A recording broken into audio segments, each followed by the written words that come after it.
Bismillahirrahmanirrahim. Assalamualaikum warahmatullahi wabarakatuh. Alhamdulillahirabbil alamin wal 'aqibatu lil muttaqin fala 'udwana illa 'alal zalimin wassalatu wassalam ala nabiyyina Muhammadin wa ala alihi wa sahbihi ajma'in amma ba'du. Rabbi shrah li sadri wa yassir li amri wahlul 'uqdatam min lisani yafqahu qawli. Alhamdulillah di pagi menjelang siang ini kita dapat kembali berjumpa untuk melaksanakan kajian ilmu. Kalau beberapa bulan sebelumnya kita membahas tentang hal-hal yang terjadi setelah kematian, yaitu pembagian warisan, maka hari ini kita akan membahas bukan setelah kematian, tetapi ketika hak-hak yang diberikan kepada makhluk Allah Subhanahu wa taala, yaitu manusia yang baru saja lahir ke dunia. Apa saja hak yang harus mereka dapatkan dari orang tuanya.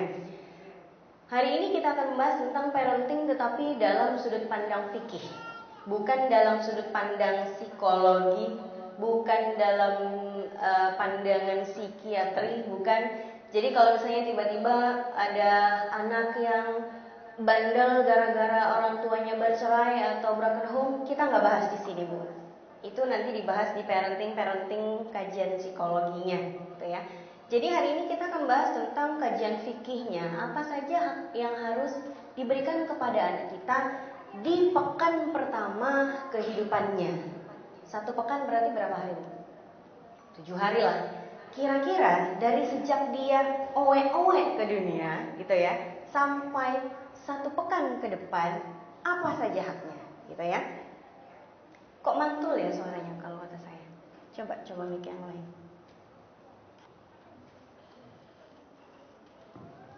Baik. Di dalam surat Al-Furqan ayat 25 surat Al-Furqan ayat 74 disebutkan walladzina yaquluna rabbana hab lana min azwajina wa dzurriyyatina qurrata a'yun waj'alna lil muttaqina imama. Ini salah satu doa yang sering sekali kita panjatkan di dalam doa-doa kita, meminta kepada Allah Subhanahu wa taala agar kita diberikan pasangan dan keturunan yang qurratu a'yun. Apa sih, Bu? Qurratu a'yun? Qurratu a'yun itu kalau dipandang menyejukkan, kalau kita bermuamalah dengan mereka, hati kita merasa tentram, begitu kira-kira ya. Dan mereka yang mengatakan, ya Tuhan kami, anugerahkanlah kepada kami istri-istri dan keturunan kami yang menjadi penyejuk mata kami, dan jadikanlah kami sebagai pemimpin untuk orang-orang yang bertakwa. Nah, hak anak dalam perspektif fikih ini kita bagi dalam 3 sesi. Sesi yang pertama, hak anak di pekan pertama kehidupannya. Lalu di sesi yang kedua kita akan bahas insya Allah bulan depan tentang hak anak jelang usia remaja apa saja. Kemudian yang ketiga, hak anak menjelang dewasa. Nah, hari ini di sesi pertama kita akan bahas yang di pekan pertama dulu ya. Apa saja sih dalam pekan pertama yang harus dia dapatkan? Pertama yang akan kita bahas adalah asupan yang baik, yaitu ASI. Kita akan tinjau dari segi fikihnya. Kemudian yang kedua, dibacakan azan dan iqamah saat lahir. Apakah ini hukumnya sunnah, ataukah makruh, ataukah haram, ataukah bid'ah, gitu ya. Nanti kita akan bahas. Yang ketiga tentang imunisasi. Biasanya anak yang baru lahir oleh dokter di rumah sakit langsung diberikan imunisasi hepatitis B, kemudian polio, ya Bu ya. Nah, ini bagaimana cara pandang fikih dalam terkait imunisasi ini. Nah, yang keempat, hak anak adalah diberi nama yang baik. Bagaimana aturannya di dalam fikih, dan yang terakhir adalah disembelihkan akikah di hari yang ke-7 atau hari ke-14 atau hari yang ke-21 dan lain sebagainya, gitu ya. Yang pertama yang akan kita bahas adalah tentang asupan ASI yang baik. Kenapa saya taruh di dalam poin yang pertama? Karena yang pertama kali, gitu ya, yang ketika anak itu dilahirkan, kan biasanya di IMD ya Bu ya. Di apa tuh IMD?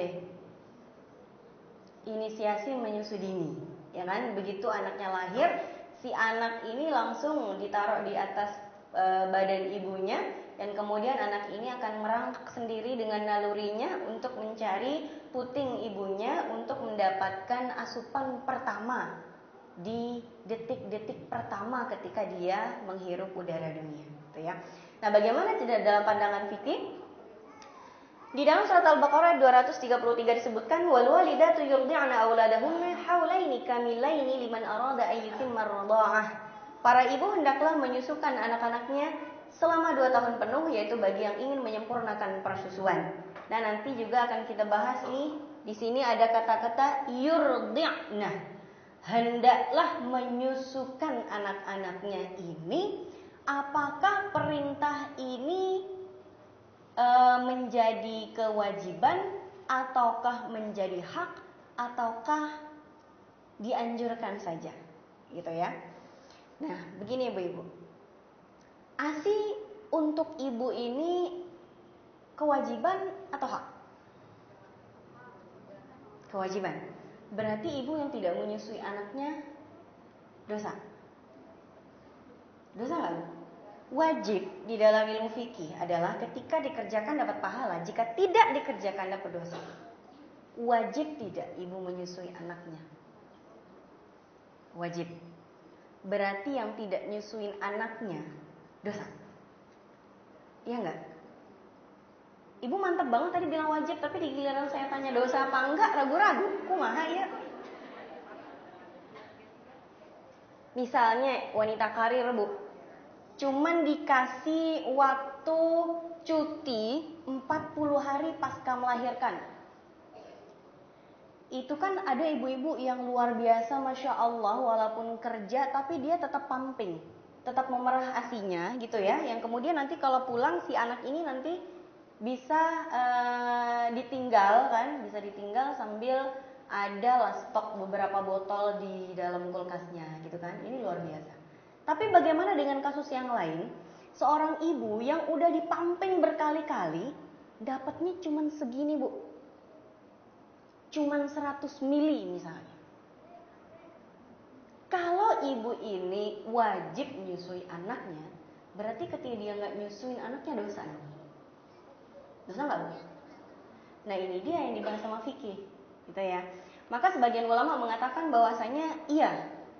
Ini al-amru di sini perintah di dalam surat Al-Baqarah tadi yaqtadil wujub, maksudnya wajib. Jadi kalau tanpa alasan yang dibenarkan oleh syariat tiba-tiba ada ibu yang tidak mau menyusui anaknya, dosa dalam sebagian pandangan ulama gitu kan. Tapi menurut jumhur fuqaha, ulama fikih secara mayoritas, menyusui ini bukan kewajiban ibu, tapi kewajiban bapak. Nah lo bingung kan? Mana ada bapak-bapak nyusuin anaknya? Bu, ASI masuk dalam kategori nafkah. Ya bu ya, ASI ini nafkah buat anak, karena itu masuk dalam kategori asupan gizi. Yang wajib ngasih nafkah ibu atau bapak? Bapak kan? Nah itu dia. Maka yang wajib ngasih ASI kepada si anak dalam pandangan mayoritas ulama, bapak. Urusan siapa yang mau ngasih ASI, bapak yang mikirin. Ya kan? Istrinya, istriku tolong susui anakmu. Bagaimana jika istrinya menolak? Aduh bang, gimana ya? Banyak misalnya pertimbangan. Dulu di Arab bu, wanita-wanita dari kaum Quraisy itu tidak terbiasa menyusui anaknya. Tidak terbiasa. Makanya nanti parenting dari sisi fikih dengan parenting di gaya yang lain nanti beda isinya. Kalau di parenting biasanya, wah ibu yang gak nyusui anaknya udah dicela-cela habis-habisan. Habis-habisan. Makanya memang ASI ini sangat baik untuk anak-anak, untuk bayi gitu ya. Tapi ketika kita kupas dari segi fikihnya, ternyata yang wajib untuk menyusukan anaknya itu adalah ayahnya. Gitu. Nah, kembali lagi tadi kita ceritakan bahwasanya di zaman Rasulullah dulu orang-orang Quraisy perempuannya ini tidak terbiasa menyusukan bayinya kepada anaknya sendiri. Dan mereka ketika pada lahiran biasanya nyari wanita-wanita yang mereka sewa untuk menyusui anaknya. Gitu ya. Begitu seperti itu dulu. Gitu. Dan perempuan-perempuan ini yang wanita-wanita yang dari pedesaan dan lain sebagainya, mereka melahirkan dan kemudian susunya berlebih gitu ya, keluarnya ASInya, mereka ke kota mencari siapa sih ibu-ibu dari kaum Quraisy yang lagi ngelahirin, sini saya susuin, dan kemudian wanita yang menyusui dibayar. Begitu adat di masa Rasulullah, dan Rasulullah tidak melarangnya, gitu ya. Dan bahkan Rasulullah sendiri, walaupun ketika itu Rasulullah lahir belum ada syariat Islam yang seperti yang sekarang, gitu kan. Dan Rasulullah sendiri memang tidak pernah disusui oleh ibu beliau sendiri. Siapa yang menyusui Rasulullah? Siapa? Ada 2 orang yang menyusui Rasulullah. Siapa tuh? Halimatus Sa'diyah. Satu lagi. Yang paling terkenal Halimatus Sa'diyah deh. Satu lagi Bu, ada 2. Suwaibah Al-Aslamiyah. Jadi Rasulullah disusui oleh 2 wanita ini, bukan oleh ibunda beliau yaitu Aminah, atau yang kita kenal dengan Siti Aminah. Siti ini gelar ya Bu ya. Siti, Sayyidati Aminah. Jadi Bunda Aminah tidak menyusui Nabi Muhammad SAW. Beliau, Bunda Aminah, adalah wanita dari kalangan Quraisy, kalangan kabilah tertinggi status sosialnya di kalangan Arab, yang wanita-wanitanya tidak terbiasa menyusui anaknya. Itu ya.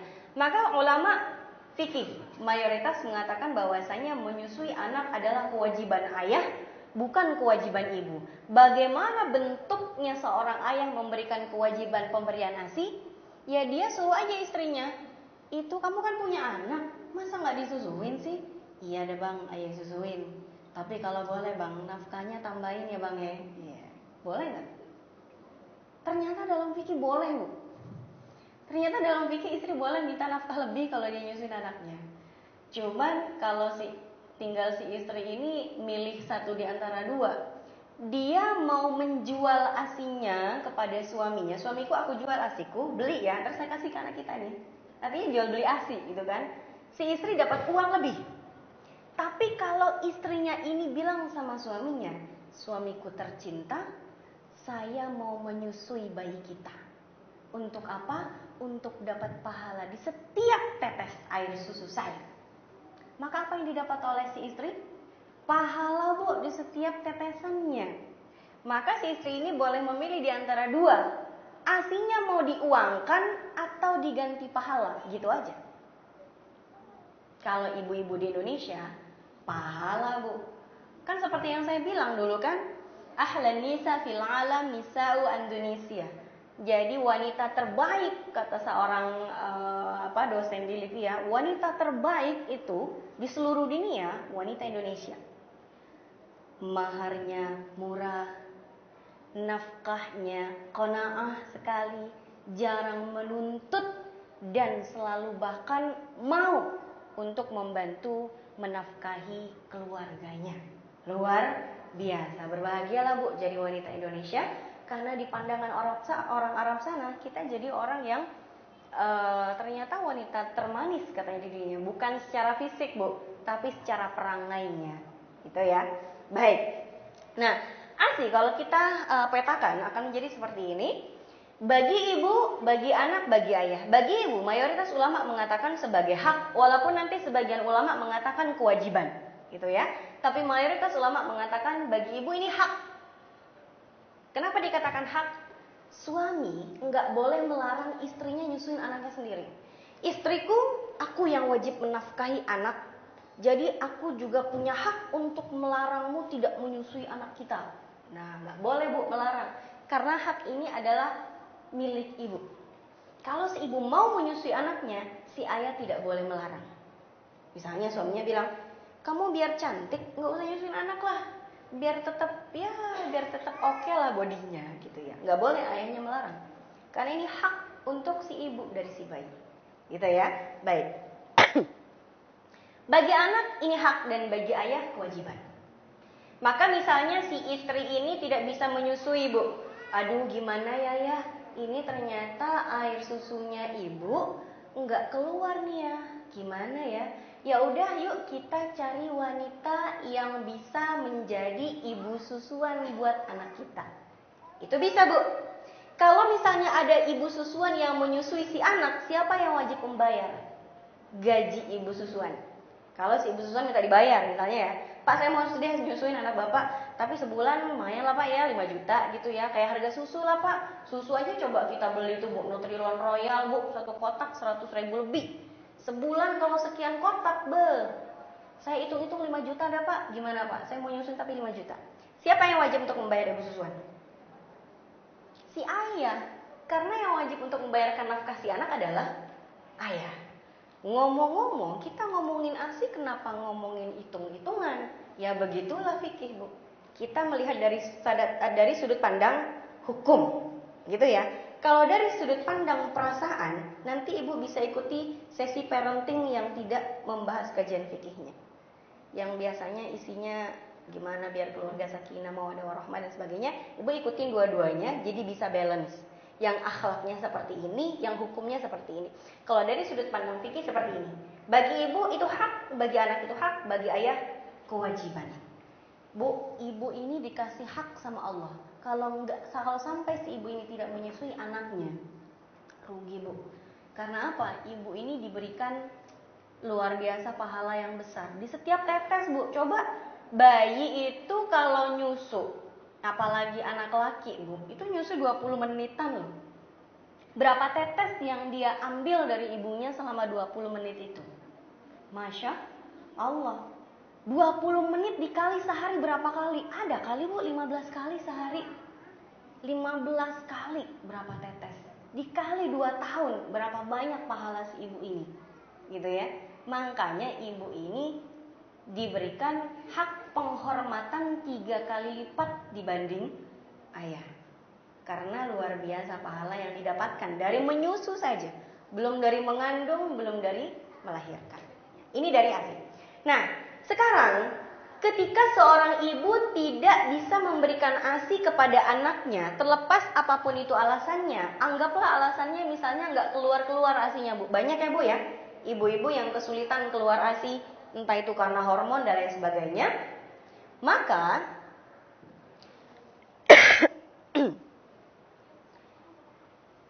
si bapak atau si ibu, si orang tua dari bayi ini harus memperhatikan dari mana dia dapat ASI.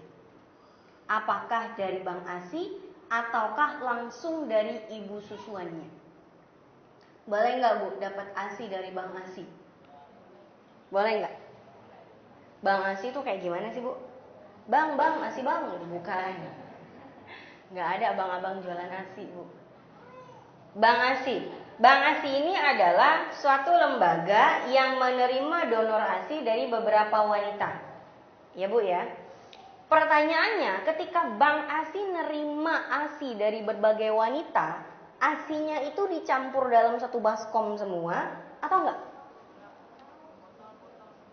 Nah, botol-botol Bu. Ibu jangan berpikir bank ASI itu ya, kita nyetor ASI, taruh di baskom. Ada yang nyetor ASI, taruh di baskom, diudek-udek gitu ya. Kasih deh Bu pasta pandan. Ya, jadi susu rasa pandan. Kasih gula. Aduh, bukan kayak gitu Bu, Bang ASI. Bang ASI yang sesuai dengan SOP, dengan standar operational procedure-nya itu adalah ketika ada perempuan yang memberikan ASI, misalnya ya, 1 kantong. Ya 1 kantong Bu, nanti ditaruh di freezer dengan suhu yang memang disesuaikan untuk diawetkan berapa lama nih ASI. Dan identitas perempuannya yang mendonor ASI itu dicatat sama dengan orang lagi donor darah. Ketika ada orang donor darah, semua darah orang gak dicampur aduk di baskom, enggak Bu. Tapi darahnya ditaruh dalam 1 orang nih 1 kantong, ditulis golongan darahnya apa?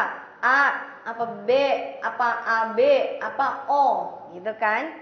Terus resusnya apa? Minus apa plus? A plus apa A minus? Siapa pendonornya? Seperti itu ya. Kemudian darah ini diawetkan di suhu yang disesuaikan oleh tim medisnya. Kira-kira seperti itu. Kalau ada bank ASI yang mencampur semua ASI dari setiap wanita, sudah jelas hukumnya. Apa Bu? Haram. Karena apa? Enggak ketahuan ini nanti ibu susuannya siapa. Gitu kan? Tapi kalau misalnya bank ASI-nya ini setiap perempuan itu dipisah-pisah kantongnya, identitasnya juga sesuai, Itu ya. Dan setiap wanita yang mendonorkan ASI-nya dijamin kesehatannya, it's okay. Silahkan ke bank ASI. Cuman nanti konsekuensinya akan kita bahas. Nah, bank ASI yang harus kita perhatikan, ini harus resmi memenuhi SOP. Identitas pendonor diketahui. Kemudian yang ketiga, tidak mencampur semua susu. Ini yang tadi kita sampaikan. Baru kita boleh minta ASI dari bank ASI kalau memenuhi 3 syarat ini, gitu kan?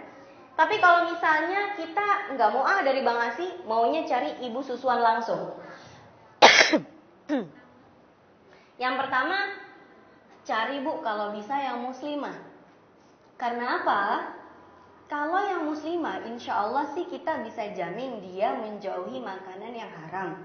Jangan sampai ASI-nya itu dinutrisi dari apa bu?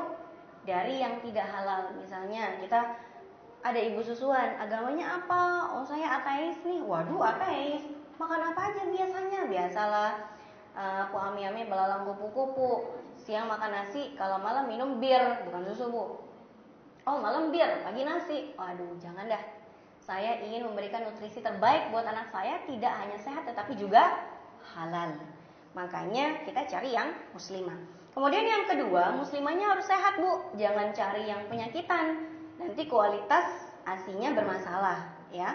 Kemudian yang ketiga, catat identitasnya. Ini ibu susuan anak saya, namanya ini bin ini. Ya, binnya harus jelas bu. Ini harus siapa nih yang jadi ibu dari anak saya, ibu susuan dari anak saya. Kenapa? Kenapa bu penting mencatat identitas? Karena ada konsekuensi hukumnya. Ini si ibu susuan jadi mahram buat anak saya nanti. Anak-anaknya si ibu susuan jadi saudara semahramnya anak saya. Nggak boleh nikah sama anak saya. Kalau anak saya laki menyusu sama ibu susuannya punya anak perempuan, berarti kan anak beliau dengan anak saya nggak boleh nikah karena mahram persusuan. Maka catat identitasnya. Jangan sembarangan ngasih ASI ke anak. Bu, ibu, aduh saya ASI lagi nggak keluar. Ibu lagi nyusuin anak ya? Masih banyak nggak ininya? Stoknya bu? Oh iya saya masih ada nih gitu kan. Disusuin. Di suatu tempat lagi ketemu di busway, minta susuin lagi. Di mana lagi? Minta susuin lagi. Sembarangan aja tuh orang gitu ya. Jangan sembarangan bu ya. Maka mencari ibu susuan ini harus hati-hati dengan berbagai pertimbangan, harus muslimah yang sehat dan identitasnya dicatat. Sekarang pertanyaannya bu, ketika kita menyusukan anak kita kepada seorang ibu susuan yang misalnya muslimah lah, sehat, catat identitasnya, udah dapet nih ya Bu Sukiyem lah misalnya. Nggak ada tau bu di sini nama Bu Sukiyem. Jika ada nama yang mirip, tidak ada unsur kesengajaan. Bu Sukiyem misalnya, anggaplah kita menyusukan anak kita ke Bu Sukiyem. Siapa sajakah yang menjadi mahram persusuan gitu ya antara anak kita dengan keluarganya Bu Sukiyem? Mahram persusuan bu. Yang pertama, ini ibu susuan Bu Sukiyem. Dia punya suami bu, ke samping tuh ya, ke samping. Nah, suaminya Bu Sukiyem, kalau misalnya anak kita perempuan ya, yang paling bawah tuh. Misalnya anak kita perempuan. Kita punya anak perempuan disusukan kepada Ibu Sukiyem. Enggak nyusu ke kita gitu ya. Nyusu ke Ibu Sukiyem. Suaminya Ibu Sukiyem itu jadi mahram buat anak kita. Siapa lagi dari keluarganya Bu Sukiyem yang jadi mahram? Tuh ke atas. Ayahnya Bu Sukiyem itu juga mahram buat anak kita. Jadi rumusan mahram persusuan itu strukturnya sama dengan mahram nasab. Maka kata Nabi, yuhramu minar radha'ah ma yuhramu minan nasab. Jadi strukturnya antara kemahraman dengan nasab dengan kemahraman persusuan itu hampir sama gitu ya. Bukan hampir sama, memang sama gitu ya. Nah, suaminya ibu susuan itu menjadi mahram buat si perempuan karena posisinya sama seperti ayahnya. Ayah susuan kita nyebutnya. Ya bu. Nah kemudian ayahnya Ibu Sukiyem itu juga jadi mahram buat si anak kecil ini. Karena posisinya sama seperti kakek dari jalur ibu. Ya. Begitu juga ayah dari suaminya Bu Sukiyem itu jadi mahram buat anak kita. Karena posisinya sama seperti kakek dari jalur ayah. Gitu ya. Next. Kalau Ibu Sukiem ini punya kakak atau adik laki-laki, ini juga mahram buat anak kita. Karena posisinya sama seperti paman atau Pak D dari jalur ibu. Next, kalau suaminya Bu Sukiem punya abang atau adik laki-laki, itu juga mahram buat anak kita. Karena apa? Posisinya sama seperti paman atau Pak D dari jalur ayah. Oke? Selanjutnya, nih ada 2 anak laki Bu ya. Ini dengan ini. Set, nih, tuh Bu, paling bawah ya. Ada 2 anak laki. Anak laki yang pertama yang garisnya tidak putus-putus, yang sebelah sini, itu adalah anak laki-laki yang lahir dari rahimnya Bu Sukiem. Terlepas Bu Sukiem mau nyusuin mau enggak, yang penting lahir dari rahimnya. Gitu ya. Misalnya Bu Sukiem nih punya anak namanya Joko. Ya ampun Joko, kenapa nggak mau nyusu sama emakmu sendiri? Padahal air susunya emak banyak banget Joko, Bu Bazir. Ketemu sama kita Bu. Aduh saya punya anak namanya Fatimah, tapi air susu saya nggak keluar. Ketemu sama Bu Sukiem. Akhirnya kata Bu Sukiem, ya udah Bu, Fatimah biar saya susuin, Joko biar saya kasih susu sapi. Gitu ya. Kasihlah apa gitu kan, susu yang formula itu. Nah, jadilah asinya Bu Sukiem dikasih ke anak kita Fatimah, tapi Joko ini nggak disusuin sama beliau. Tapi selama Joko lahir dari rahimnya Bu Sukiem, Joko ini juga jadi mahram buat Fatimah anak kita. Karena mereka adalah saudara kakak adik dari persusuan. Sebelah sana yang garisnya putus-putus adalah anak laki-laki yang tidak lahir dari rahimnya Bu Sukiem, tapi numpang nyusu kayak Fatimah tadi.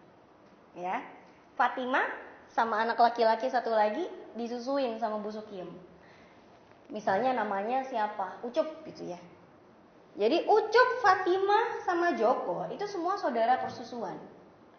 Yang Joko karena lahir dari rahimnya Bu Sukiem, yang Fatimah dan Ucup itu juga mahram karena disusui oleh Bu Sukiem. Itu Bu ya. Oke.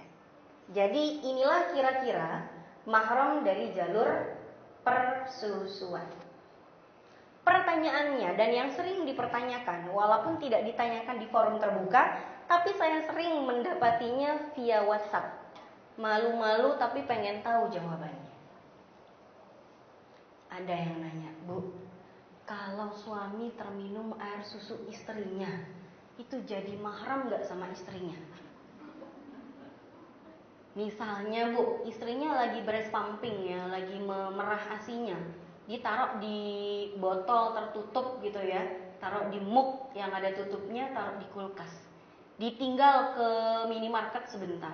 Bapaknya pulang kerja, kepanasan, kehausan, buka kulkas, ada susu nih, ya kan, seger nih dingin, diminum Bu, gelek, abis. Istrinya pulang, Papi, itu kan asinya mama. Gitu kan. Apakah si suami harus menceraikan? Oh, istriku, ternyata aku jadi anak susuanmu sekarang. Gitu enggak?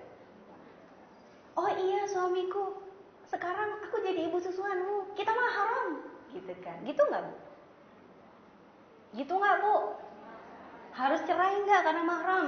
Kan kemarin kita sudah bahas ya bahwa suami dan istri itu bukan mahram karena mereka tidak haram menikah, ya kan? Kalau mahram ya mereka nggak boleh nikah, kan begitu. Nah, ketika ternyata minum air susu, ini jadi mahram nggak sih ini suaminya? Ayo Bu. Makanya saya kasih contoh yang aman ya. Contohnya aman, gitu. Minumnya dari jug, gitu, dari mug, gitu. Begini Bu. Nanti jawabannya ada di slide berikutnya sih sebetulnya. Syarat terjadinya mahram persusuan. Apakah apa saja yang menyebabkan kemahraman persusuan? Yang pertama, asinya masuk ke perut Bu.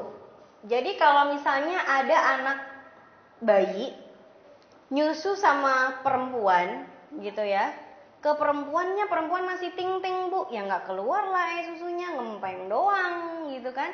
Ya ini tidak menjadikan mahram karena apa? Tidak ada cairan ASI yang masuk ke perutnya. Maka ASInya harus masuk ke perut. Apapun caranya.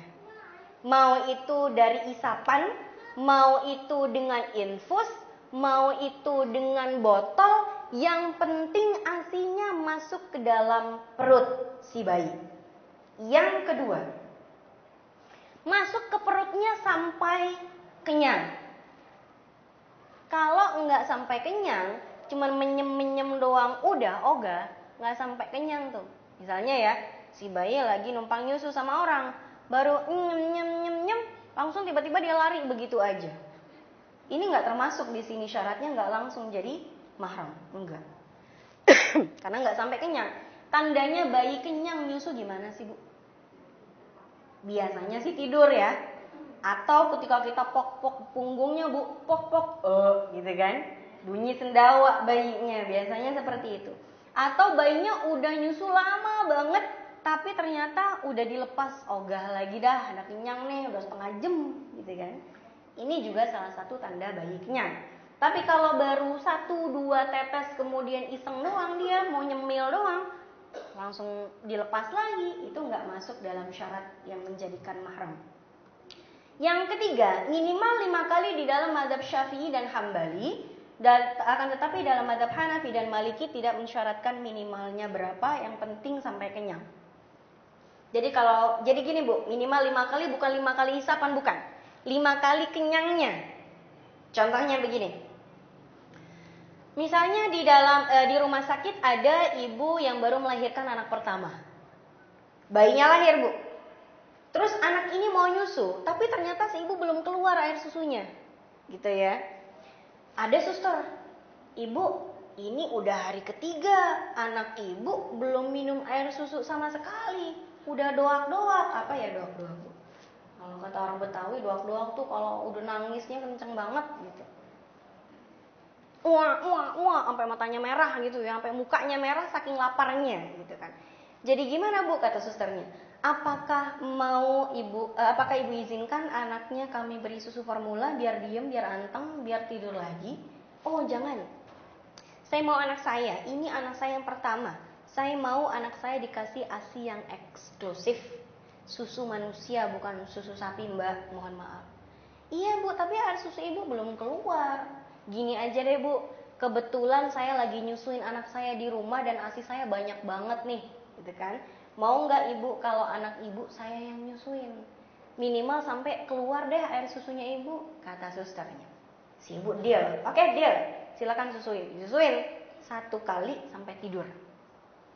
Dalam mazhab Syafi'i dan Hambali belum terjadi kemahraman, karena baru sekali nyusu sampai kenyang. Tapi di dalam mazhab Hanafi dan Maliki, kalau dengan sekali nyusu tapi anak itu sudah kenyang, jadi mahram. Gitu ya. Di Indonesia sih kebanyakan mazhabnya Syafi'i, ngaku nggak ngaku sebetulnya Bu. Ibu ngaku nggak mazhabnya Syafi'i? Ngaku nggak Bu?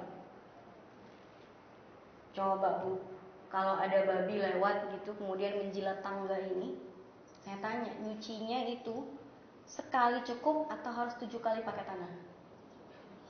7 kali kan? Iya Ibu Syafi'i emang, udah gitu ya. Nah, di dalam mazhab Syafi'i, gitu kan? Dalam mazhab Syafi'i ini, misalnya contohnya yang lain begini Bu. Ada misalnya ibu muda, istilah kerennya sekarang apa tuh? Mahmud, ya.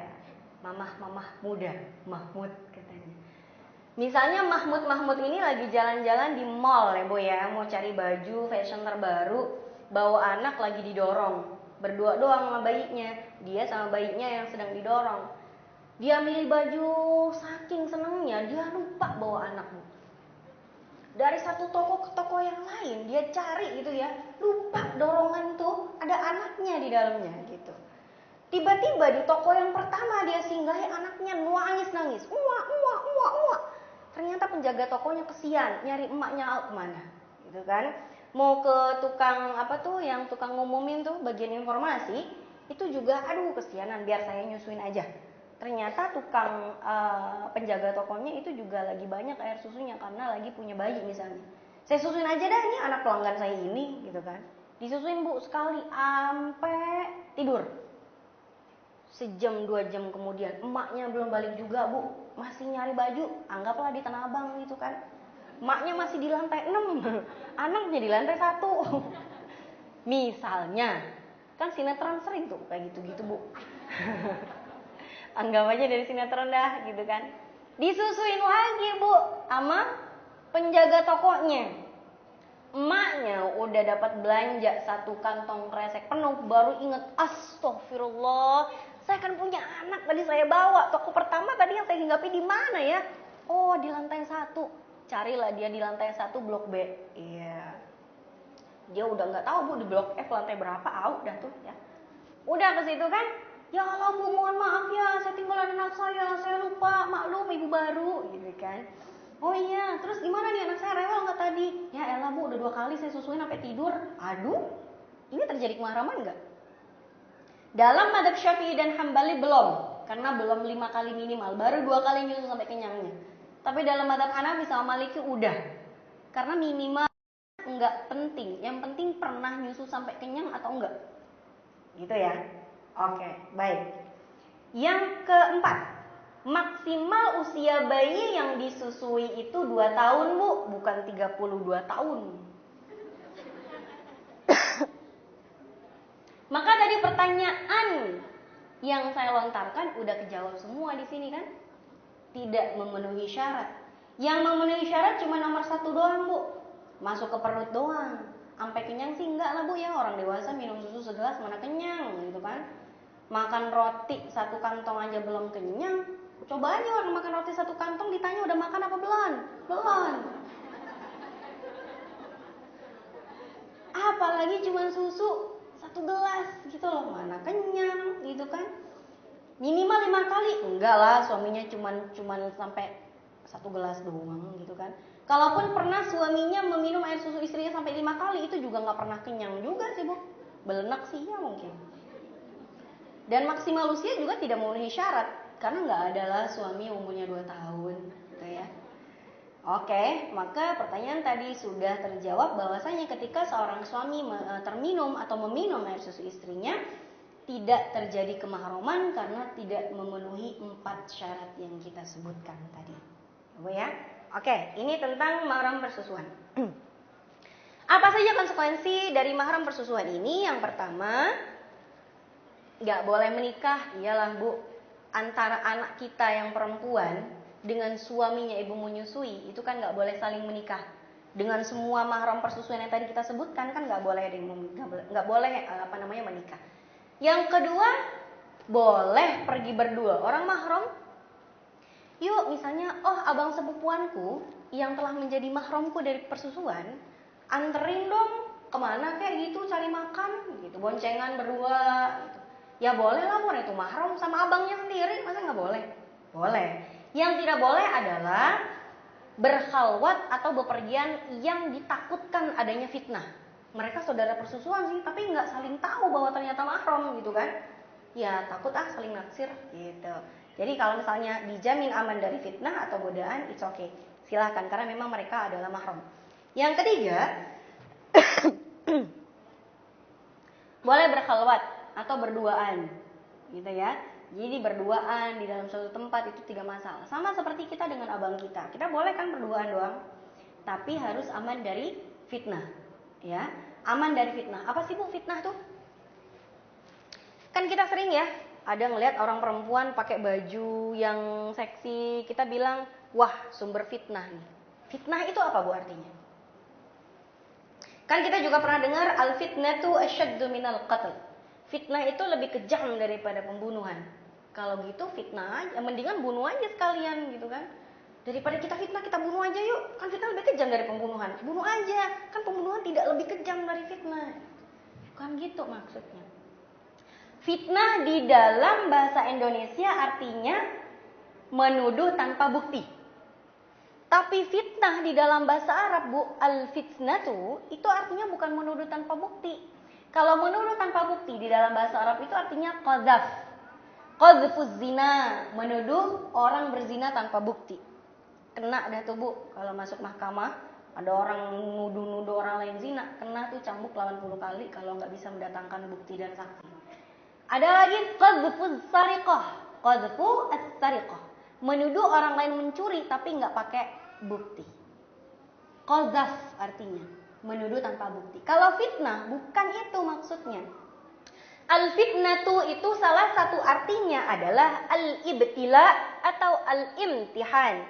Cobaan atau godaan yang membuat hati seseorang itu tergoda untuk bermaksiat pada Allah. Itu maksudnya fitnah. Makanya kalau ada perempuan pakai baju seksi, kemudian disebut sebagai sumber fitnah, maksudnya kalau ada orang laki-laki ngelihat nih, cowok-cowok bakalan tergoda untuk berbuat keji sama dia. Itu namanya fitnah. Ya Bu ya, itu namanya fitnah Bu, tergoda. Jadi kalau ada orang berkholwat, iya sih mahram, tapi takut ya gimana kayaknya bakalan terjadi hal yang tidak diinginkan. Itu namanya takut ada fitnah. Ya, maka jika dengan saudara semahram kita tidak takut adanya fitnah, kita boleh bepergian berdua sama dia dan boleh juga berkholwat. Kemudian boleh terlihat sebagian aurat. Kita dengan mahram kita itu boleh melihat aurat nggak Bu? Boleh nggak Bu melihat aurat kita sama mahram kita? Bu, saya terbiasa jalan-jalan soalnya ya, boleh ya saya berdiri jalan-jalan gitu ya? Boleh nggak Bu? Kalau kita sama suami, perempuan dengan suaminya, itu tidak ada batasan aurat yang dilarang untuk dilihat. Tidak ada batasannya. Tapi perempuan dengan laki-laki yang bukan suaminya, itu ada batasannya Bu. Sama ayah. Dulu ayah memang nyebokin anak perempuannya. Tapi begitu anak perempuannya sudah baligh, ada beberapa anggota tubuh dari putrinya yang tidak boleh dilihat oleh ayahnya. Contohnya, yang paling kita bisa bayangkan adalah anggota tubuh dari pusar sampai lutut. Itu nggak boleh dilihat sama ayah. Ya Bu, yang boleh lihat cuma suaminya aja. Gitu. Nah, maka yang tidak boleh dilihat oleh mahram adalah beda-beda di antara para ulama ya Bu. Kalau dari mazhab Syafi'i yang tidak boleh dilihat oleh mahram sendiri adalah dari lutut sampai pusar. Sedangkan dari pusar ke atas dan lutut ke bawah boleh diperlihatkan asal aman dari fitnah. Tapi jangan mentang-mentang boleh diperlihatkan kepada mahram, tiba-tiba kita mandi keluar kamar mandi cuma pakai handuk sampai pusar, nggak boleh. Karena itu namanya tidak aman dari fitnah. Ntar dikiranya rada miring dikit Bu, gitu ya. Nah, maka di dalam mazhab Syafi'i ini, ketika seorang anak perempuan punya anak gitu ya, seorang ayah punya anak perempuannya sudah punya anak, lalu nyusu, gitu Bu ya. Nah, kemudian ayahnya masuk kamar dan melihat sebagian payudara putrinya. Di dalam mazhab Syafi'i tidak masalah. Ayah terlihat anak perempuannya sebagian payudaranya, tapi nggak boleh dibuka semua juga. Gitu ya, udah ditutup tapi sebagian masih kelihatan. Yang penting aman dari fitnah. Kita sama ayah mertua itu juga mahram.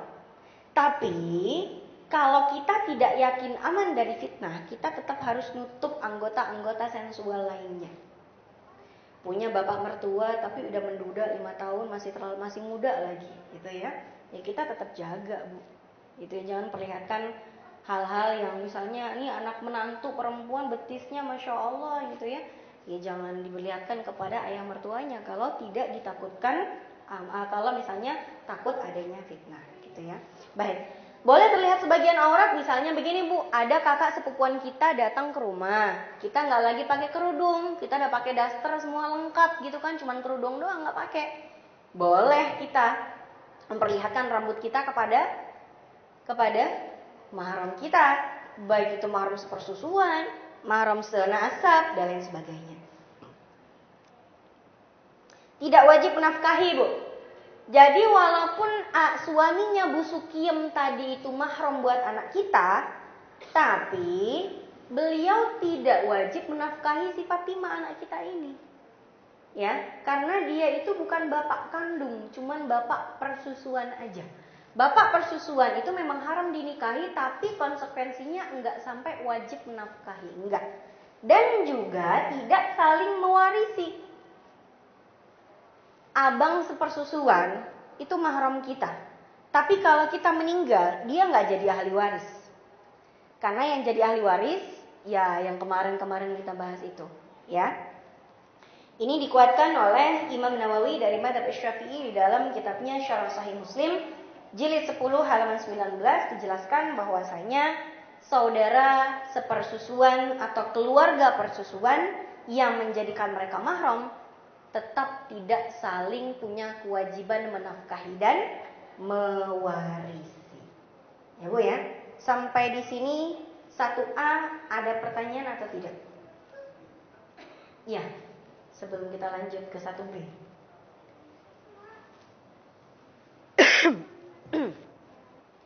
Assalamualaikum warahmatullahi wabarakatuh. Waalaikumsalam warahmatullahi wabarakatuh. Terima kasih kesempatannya. Ini memang benar-benar terjadi. Waktu usianya udah kakak saya, usianya lebih tua daripada saya. Waktu itu atau memang belum tahu atau memang sengaja nggak tahu. Di kampung itu kan kakak beradik, waktu itu kelihatannya agamanya belum begitu seperti sekarang. Nah itu dia merantau ke Sumatera dia ketemu dengan kakak kandungnya dan sudah dikasih tahu memang dia itu kakak beradik, tapi kejadiannya sudah menjadi suami istri. Terus itu kan sudah punya keturunan seperti rumah tangga biasa. Nah yang ini yang saya mau tanyakan, sekarang sudah meninggal keduanya, ya kakak beradik menjadi suami istri itu. Nah sekarang yang keturunan itu statusnya bagaimana dan sebaiknya bagaimana untuk kelanjutannya? Terima kasih, itu saja. Baik. Waalaikumsalam warahmatullahi wabarakatuh. Waalaikumsalam warahmatullahi wabarakatuh. Baik, Bu. Sebetulnya ini masuk ke fikih pernikahan ya Bu ya. Bagaimana hukumnya ketika kakak adik menikah, gitu kan? Karena kita tadi bahasnya persusuan, tapi ternyata ini sama kakak kandungnya ternyata ya. Kalau memang tidak diketahui, ya Bu ya, jika memang dia menikah, dia tahunya bukan mahram masing-masing, itu tidak masalah. Tapi sejak diketahui bahwasanya mereka itu ternyata saudara kandung, maka pernikahannya berstatus fasakh. Pernah dengar gak? Fasakh. Kalau dalam bahasa Inggrisnya void, batal, dianggap tidak pernah terjadi. Bahasannya fasakh panjang Bu. Fasakh ini bukan talak. Kalau talak itu ada talak 1, 2, 3 gitu kan, terus bisa rujuk. Tapi kalau fasakh ini bukan talak, tapi pembatalan pernikahan, dan pernikahannya tidak pernah terjadi dianggapnya. Gitu. Tapi kalau ternyata sudah meninggal keduanya dan ternyata baru diketahui mereka saudara kandung, ya sudah, mereka meninggalnya dengan tenang karena masing-masing tahunya menikah dan masing-masing bukan mahram. Dan sekarang bagaimana status anaknya? Anaknya itu ya tidak bisa dinasabkan kepada bapaknya karena ternyata pernikahannya tidak syar'i, walaupun apakah mereka zina? Enggak sih, enggak zina sebetulnya. Cuman karena ada hal yang membuat pernikahan mereka tidak syar'i di mata hukum dan ternyata diketahui ketidaksyarian itu, ya berarti anaknya tidak bisa dinasabkan kepada bapaknya. Seperti itu sih sebetulnya. Kalau kita ngomongin fasakh panjang Bu, sampai sore juga bisa. Panjang sekali penyebab fasakh itu apa saja konsekuensinya, itu panjang. Cuman sekarang yang kita akan bahas tentang saudara persusuan, ada yang mau ditanyakan atau tidak? Kalau enggak kita lanjut ke hak anak nomor 2. Hak anak yang nomor 2 adalah dibacakan azan dan iqamah saat lahir. Ini ada 3 hadis yang matannya berisi tentang azan dan iqamah pada saat anak lahir. Yang pertama, rawa Abu Rafi' ra'aitu nabiyya adzana fi udhunil Hasan hina waladathu Fatimah. Abu Rafi' meriwayatkan, aku melihat Rasulullah mengazani telinga Al-Hasan ketika dilahirkan oleh Fatimah. Hadis riwayat Abu Daud, At-Tirmidzi dan Al-Hakim. Status hadis ini bagaimana? Hadis ini menurut Imam At-Tirmidzi dan Al-Hakim sahih, dan dalam madzhab Syafi'i juga dinyatakan bahwa hadis ini sahih sebagaimana ditulis oleh Imam An-Nawawi di dalam kitab beliau Al-Majmu' Syarah Al-Muhadzab jilid 9 ayat 348. Kalau Ibu mau baca boleh silakan ke rumah Bu, cuman pakai bahasa Arab. Ada 27 jilid kira-kira. Nah ini di jilid yang ke-9. Masing-masing satu jilidnya segini tebalnya tuh Bu. Nah ini ada yang di jilid yang nomor 9 di halaman 348 disebutkan bahwasanya hadis tersebut sahih, dan hadis ini yang menjadi landasan dalam mazhab Syafi'i yang menyatakan bahwasanya mengadani dan mengiqamahi telinga anak yang baru lahir itu hukumnya sunnah. Nah kemudian ada lagi hadis yang nomor 2. Man wulida lahu mauludun fa'adzana fi udhunihi al-yumna wa aqama fil yusra lam tadurruhu ummus sibyan. Orang yang mendapatkan kelahiran bayi lalu dia mengadzankan di telinga kanan dan iqamah di telinga kiri tidak akan celaka oleh ummus sibyan. Ummus sibyan ini adalah jin yang mengganggu anak kecil. Hadis ini diriwayatkan oleh Abu Ya'la al-Musili. Status hadis ini bermasalah dalam sanadnya. Sebagian ulama mengatakan hadis ini dhaif atau lemah. Sebagian lagi ulama mengatakan hadis ini hadis maudhu' atau hadis palsu. Imam Al-Baihaqi mengatakan hadis ini dhaif namun menjadi syawahid bagi hadis sahih yang lain. Gitu ya. Nah, ini yang dipakai oleh kalangan yang mengatakan bahwasanya azan dan iqamah terhadap telinga bayi ini tidak disyariatkan. Karena memang hadis ini hadis yang dhaif, bahkan sebagian mengatakan maudhu' atau palsu. Ada lagi hadis yang ketiga. An Ibnu Abbas anna Nabiyya adzana fi udhunil Hasan bin Ali yauma wulida wa aqama fi udhunihi al-yusra. Dari Ibnu Abbas radhiyallahu anhu bahwa Nabi melantunkan adzan di telinga Al-Hasan bin Ali ketika dilahirkan dan melantunkan iqamah di telinga yang kiri. Status hadis ini mukhtalaf atau para ulama berbeda pendapat. Sebagian mengatakan hasan, sebagian mengatakan dhaif atau lemah. Bu ya. Jadi hadis nomor 2 dipakai oleh mereka yang membid'ahkan azan dan iqamah. Hadis yang nomor 3 dipakai oleh madhab Hanafi yang tidak terlalu banyak membahas azan dan iqamah karena banyaknya riwayat yang mengatakan ini hasan, ini dhaif, ini hasan, ini dhaif. Dan hadis yang pertama dipakai oleh madhab Syafi'i dan Hambali yang mengatakan bahwasanya mengazani anak di telinga kanan dan mengiqamahi anak di telinga sebelah kiri hukumnya sunnah. Ini kira-kira pandangan para ulama. Kita sebut satu persatu. Ulama 4 madhab. Dalam madhab Hanafi, Maliki, Syafi'i dan Hambali. Hanafi mengatakan mubah-mubah saja.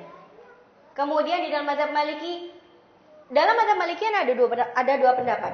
Jadi ulama dari madhab Maliki itu kan banyak Bu ya. Sebagian besar mengatakan makruh. Dan ini menjadi pendapat resmi dalam mazhab Maliki. Yang kedua, sebagian ulama dari mazhab Maliki mengatakan bid'ah. Yang ketiga, dalam mazhab Syafi'i dan mazhab Hambali, dua mazhab ini yang banyak ternyata dianut dan dipakai di Indonesia mengatakan hukumnya sunnah. Ya Bu, mazhab Syafi'i dan mazhab Hambali mengatakan sunnah hukumnya mengazankan anak yang baru lahir sebelah kanan dan iqamah di telinga yang kiri. Kita lihat pendapat ulama yang lain di kalangan tabi' dan tabi'in. Ada lagi Ibnu Qudamah Al-Hambali. Ibnu Qudamah Al-Hambali ini adalah ulama dari mazhab Hambali yang lahir tahun 620 Hijriah. Di dalam kitab fenomenalnya yang bernama Al-Mughni Ibnu Qudamah, beliau mengatakan qala ba'du ahli al-'ilmi yustahabbu lil walid ayu'adzina fi udhuni ibnihi hina yulad. Sebagian ahli ilmu berpendapat hukumnya mustahab. Mustahab itu artinya disukai atau dianjurkan bagi seorang ayah untuk mengumandangkan azan di telinga anaknya ketika baru dilahirkan. Ini ada di kitab beliau Al-Mughni jilid 11 ayat 20. Ada Bu di rumah kitabnya, boleh dibaca tapi pakai bahasa Arab. Ada lagi pendapat Ibnu Qayyim Al-Jauziyah. Ibnu Qayyim Al-Jauziyah ini dikenal sebagai ulama dari mazhab Hambali juga, gitu ya. Nah, di dalam kitab beliau Tuhfatul Maudud bi Ahkamil Maulud halaman 22, beliau mengatakan azan pada telinga bayi dilakukan dengan alasan agar kalimat yang pertama kali didengar oleh seseorang anak manusia adalah kalimat yang membesarkan nama Allah. Juga tentang syahadatain, di mana ketika seorang masuk Islam atau meninggal dunia juga ditalqinkan dengan 2 kalimat syahadat. Artinya, ketika anak baru lahir, lalu kita ingin mengazankan dia dan mengiqamahi dia dengan alasan agar suara yang pertama kali didengar oleh seorang anak ketika dia pertama kali dilahirkan agar kalimat yang membesarkan nama Allah, maka hukumnya boleh. Ini di dalam kitab beliau Tuhfatul Maudud bi Ahkamil Maulud halaman 22. Ada lagi dari ulama kontemporer pendapat Syekh Shalih bin Utsaimin. Beliau adalah mufti resmi kerajaan Saudi Arabia. Saudi Arabia biasanya masyarakatnya dikenal dengan mazhab Hambali, walaupun sebagian ada juga yang tidak, gitu ya. Nah, Syekh Shalih bin Utsaimin beliau ketika ditanya ya tentang azan dan iqamah, beliau menjawab, ini perbuatan masyru' atau disyariatkan menurut pendapat semua ahli ilmu dan memang ada dasar hadisnya. Meskipun dalam sanadnya ada perbedaan, tetapi bila seorang mukmin melakukannya, maka hal itu baik karena merupakan bagian dari pintu sunnah dan pintu tatawu'at. Apa itu tatawu'at? Tatawu'at adalah pintu-pintu ketika kita ingin melaksanakan ibadah-ibadah sunnah. Itu namanya tatawu'at. Maka mufti resmi di kerajaan Saudi Arabia pernah mengeluarkan fatwa resmi ini, bahwasanya mengazani anak dan mengiqamahi anak pada waktu lahir hukumnya sunnah dan baik-baik saja dan bukan bid'ah. Yang membid'ahkan adalah sebagian ulama dari mazhab Maliki, walaupun sebagian yang lain mengatakannya makruh. Itu ya. Dan Indonesia kebanyakan sih pakai mazhab apa, Bu? Syafi'i. Ibu-ibu kalau anaknya lahir diazani enggak sama suaminya? Suaminya ibu gitu, bukan suami anaknya. Diazani enggak, Bu? Ada yang diazani, ada yang tidak. It's okay. Jadi mengazani bayi dan mengiqomahi telinga kirinya, tadi ya azan sebelah kanan, itu tidak ada yang mengatakan wajib. Dan yang mengatakan bid'ah juga hanya sebagian kecil. Itu pun dari sebagian kecil mazhab Maliki. Kisarannya ada di sunnah, mubah, makruh. Ya Bu ya. Sunnah di dalam mazhab Syafi'i dan Hambali, mubah di dalam mazhab Hanafi, makruh dalam pendapat resmi mazhab Maliki. Bahkan ulama-ulama kontemporer yang diwakili oleh Syekh Shalih bin Utsaimin dikatakan boleh-boleh, silakan saja, bahkan sunnah dan bagian dari tatawu'an. Baik. Sekarang hak yang ketiga tadi apa, Bu? Kita punya waktu sampai jam 11:30 ya? 11:30 kan? Baik. Kita punya setengah jam lagi, kita bahas yang ini, Bu. Anak-anak ibu pada diimunisasi nggak? Ada yang diimunisasi, ada yang enggak? Harus atau tidak? Boleh atau tidak? Haram atau enggak? Ini yang sering kita dengar ya, Bu. Bagi mereka yang pro dengan imunisasi, harus. Bagi mereka yang tidak pro dengan imunisasi, haram. Sebetulnya yang benar yang mana sih? Bingung umat pada akhirnya. Kata dokter harus, tapi kata sebagian yang lagi enggak. Ini dari dokter aja udah beda nih. Belum lagi kata penceramahnya. Penceramah ada yang bilang harus karena ini hak anak dalam memberikan perhatian di bidang kesehatannya. Katanya lagi enggak boleh karena ini pro Yahudi. Karena ini bla bla bla. Bingung ya Bu ya ketika ada orang ngomong tentang imunisasi. Nah, saya tidak condong ke salah satunya. Cuman mau ngasih tahu aja sebetulnya yang diributin apaan sih? Itu aja Bu ya. Soal mau milih imunisasi apa enggak terserah sih. Tapi kalau Bu mau nanya anak saya diimunisasi atau enggak, iya sih. Cuman kan saya bukan ulama, Bu, gitu ya. Jadi nggak usah ngikutin saya. Mau saya imunisasi mau enggak, saya bukan rujukan sebetulnya. Saya cuma menyampaikan pendapat para ulama. Saya nggak boleh bikin fatwa, Bu. Orang saya bukan ulama. Saya bolehnya menyampaikan fatwa para ulama. Yang dari tadi disebutkan, mazhab ini, mazhab itu, ulama A, ulama B, ulama C. Ya, baik. Imunisasi dari yang mengharamkan dan yang menghalalkan. Biasanya yang mengharamkan itu, Bu, dalilnya pertama, manusia itu sudah diberikan sistem imun atau sistem kekebalan tubuh oleh Allah. Yang kalau ada penyakit, tubuhnya pasti ngasih tahu. Giginya ada masalah, sakit, gitu ya. Terus ada apa pasti ngasih tahu. Punya sistem imun sendiri. Kemudian yang kedua, katanya lebih besar madaratnya daripada manfaatnya. Jadi imunisasi ini lebih besar madarat, bahayanya dibanding manfaatnya. Kemudian yang ketiga, mereka yang mengharamkan biasanya mengatakan ini adalah konspirasi Yahudi. Katanya. Walaupun ternyata anak-anak dari Yahudi diimunisasi juga. Kemudian yang keempat, katanya ini juga menjauhi tibbun nabawi. Tibbun nabawi seperti tahniq, madu, habba sauda. Biasanya, ya Bu ya. Kemudian yang terakhir, katanya sih imunisasi itu berbahan najis. Ya Bu. Kemudian bagi mereka yang menghalalkan, alasannya mencegah lebih baik daripada mengobati. Ya Bu ya, baik. Standar kesehatan yang rendah. Di Indonesia, Bu, dulu kita makan, orang kampung Bu, makan kangkung, makan bayam aman Bu. Karena apa? Enggak pakai pestisida. Sekarang orang makan, apalagi emaknya malas masak di rumah, lu lapar mulu udah jajan sono, kasih duit. Ternyata jajanan banyak yang mengandung MSG lah, pestisida lah, pengawet lah, pewarna buatan, bahkan pewarnanya buat nyelupin batik dicelupin ke kerupuk. Ya Bu ya.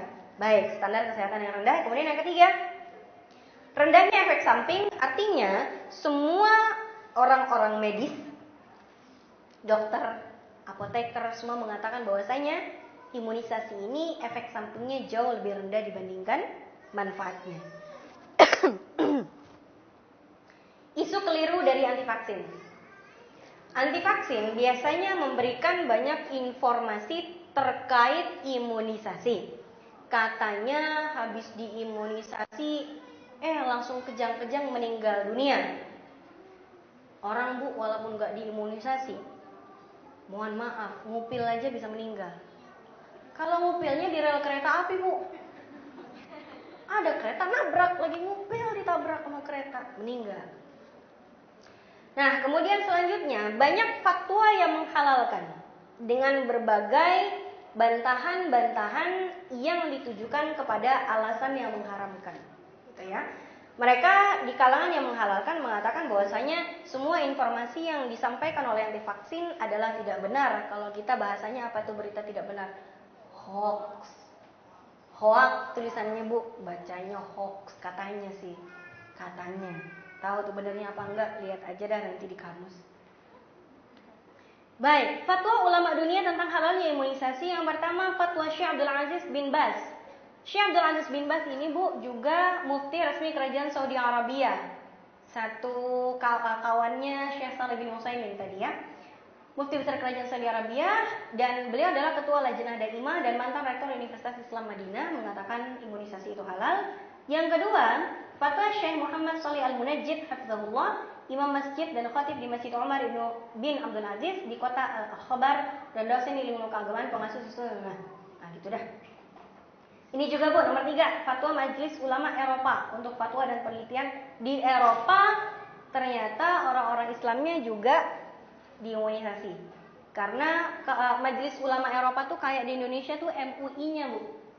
Ya, itu Al-Majlis Al-Awrubi lil Buhuth wal Ifta. Ini menghalalkan imunisasi. Yang keempat, fatwa Darul Ifta Al-Masriyah. Darul Ifta ini adalah lembaga fatwa resmi di Mesir.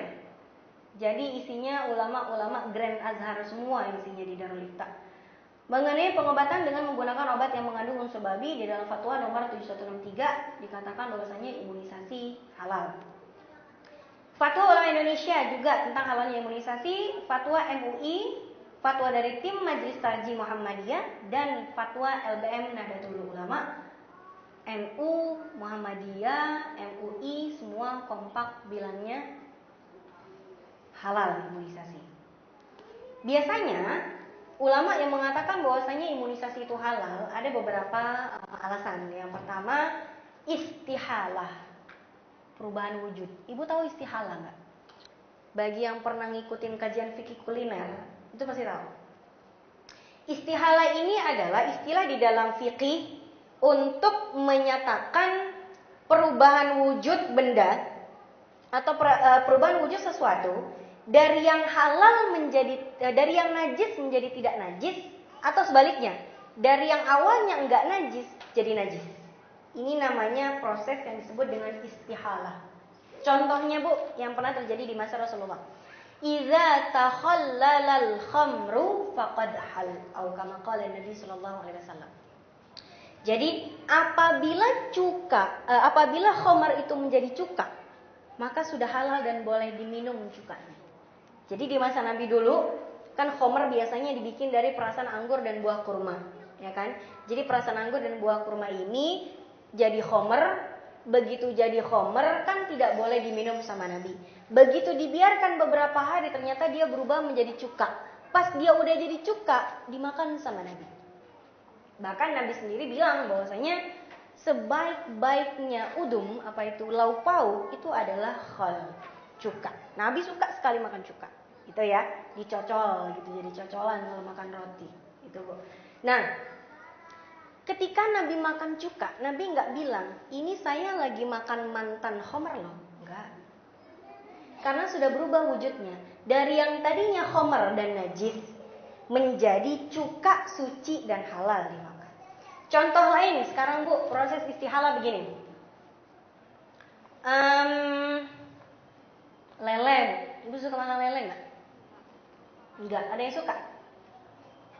Tapi kalau lelenya lele yang enak, kabel lagi. Lelenya kagak beli gratis.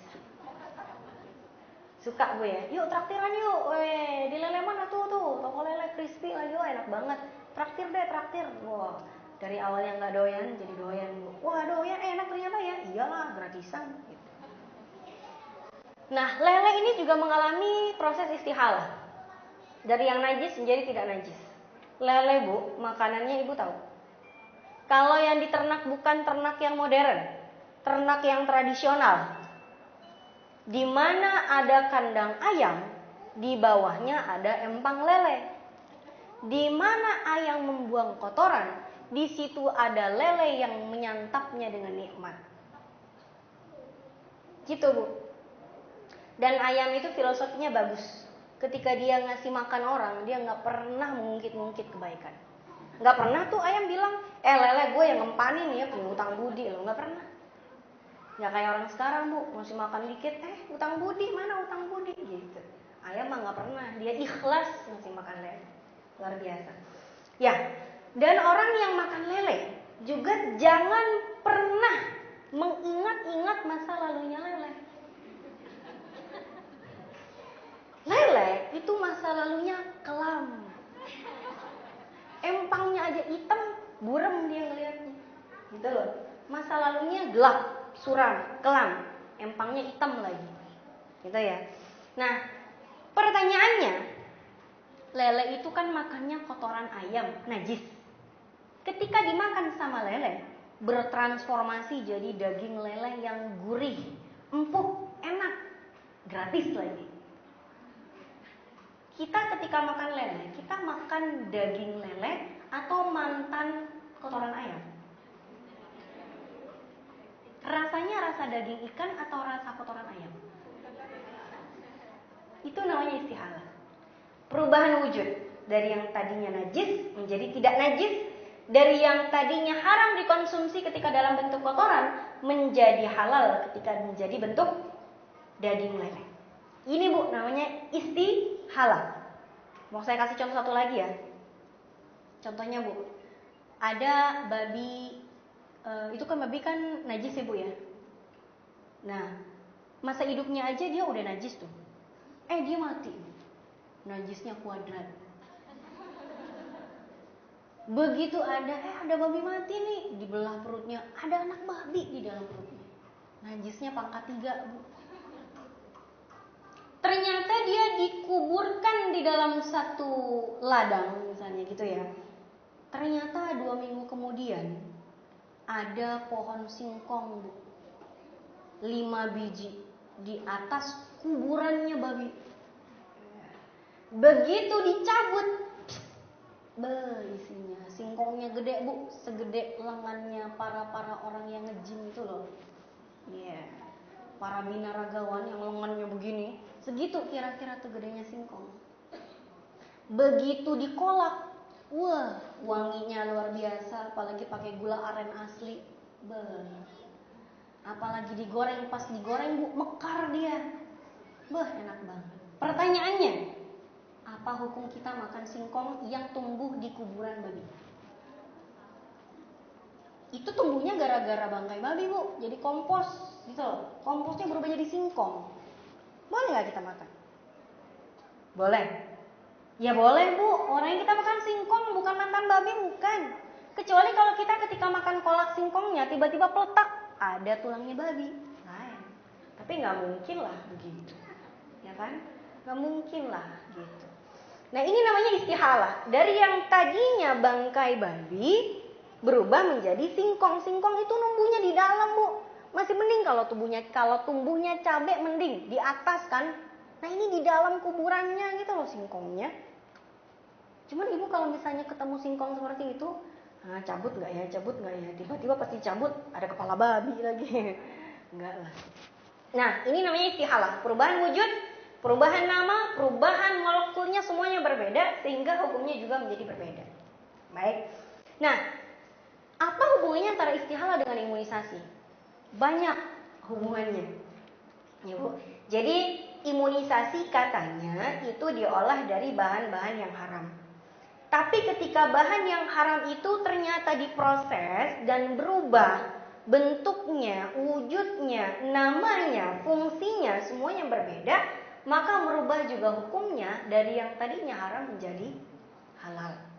Ini dalil pertama adalah istihalah. Dalil yang kedua, istihlak. Apaan lagi tuh istihlak? Tadi istihalah udah nyambung Bu ya. Sekarang istihlak. Istihlak ini adalah ketika ada najis yang sedikit dicampur dengan bahan yang lain yang tidak najis dan kemudian najisnya menjadi terabaikan. Ini namanya istihlak. Contoh Bu, ibu suka berenang di kolam renang, umum kan? Ya di kolam renang khusus cewek deh. Pernah Bu ya, buat yang bisa berenang ya Bu ya. Kalau nggak bisa berenang nggak usah Bu, kelelep. Bagi mereka yang suka berenang di kolam renang bayaran gitu ya, entah itu nyampur sama orang lagi atau enggak, anggaplah di sesama tempat ya perenang yang tertutup lah, tempat renang tertutup, yang penting tempat kolam renang umum deh. Itu Bu, kan air asli.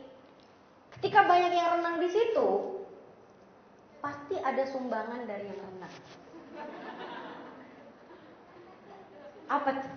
Kalau ada yang bengong dikit, nah itu mau ngaku mau enggak tuh pasti. Kalau ibu-ibu di sini mah enggak lah, mau pipis ya tinggal ke kamar mandi, apa susahnya Bu ya? Ibu-ibu mah Darut Tauhid mah solihah, nggak pernah nyumbang di kolam renang. Pertanyaannya, ketika kita berenang di kolam renang yang ada sumbangan najis dari orang-orangnya, kalau kita sampai berenang, kalau berenang pasti terminum, ada yang keminum pasti Bu.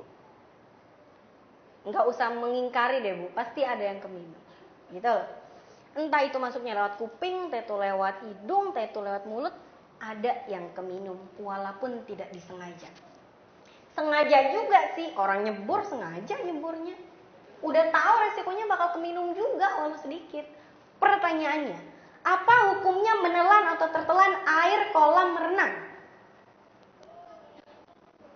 Ibu dengar nggak Bu? Boleh nggak? Boleh kan? Kalau nggak boleh Ibu nggak renang kan? Boleh. Ketika Ibu tertelan air kolam renang, Ibu minum air apa minum air kencing? Mohon maaf. Air kan? Itu yang disebut dengan istihlak.